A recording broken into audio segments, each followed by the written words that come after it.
Ngabuburit suatu istilah bagi masyarakat Sunda dalam mengisi waktu luang sore hari. Dalam bulan Ramadan ini, ngabuburit menjadi aksi menjelang buka puasa.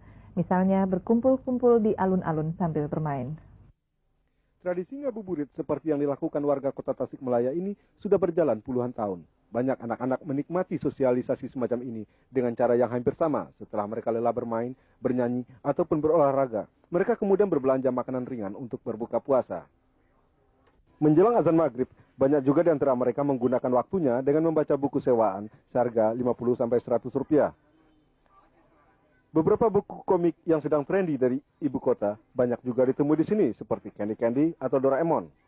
Majalah anak-anak atau komik Hans Christian Andersen ataupun buku silat Jepang dan silat tanah air termasuk buku yang dibaca oleh anak-anak itu. Kebanyakan buku persilatan itu, buku persilatan cergam itu.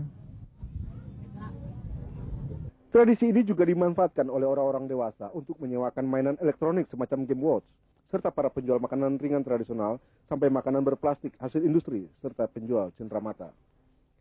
Tradisi ini juga diikuti oleh para orang tua sambil mengasuh putra-putri mereka. Anak-anak itu mereka biarkan berjalan-jalan di putaran berbatu untuk kesehatan yang dibuat 2 tahun lalu di sekitar kompleks olahraga Lapang Dadaha, Tasikmalaya. Atau di samping gelanggang olahraga Sukapura dan gedung Susi Susanti. Ada juga di antara anak-anak itu yang naik delman sewaan dengan membayar ongkos 200 atau 300 rupiah per orang untuk sekali jalan. Memang satu hal yang sangat bergembira sekali bagi masyarakat Tasikmalaya, khususnya Kotip Tasikmalaya, bahwa pada tiap tahun dengan Pemda Tasikmalaya telah menyediakan 3 lokasi untuk ngabuburit. Pertama di lapangan olahraga Dadaha, atau di Taman Bunga depan Pendopo Kabupaten, atau di Taman depan Masjid Agung Tasikmalaya yang lebih dikenal dengan nama Kaum. Dari proses sosialisasi dan ekonomi ini diperkirakan beredar uang sebesar 5 juta rupiah setiap harinya.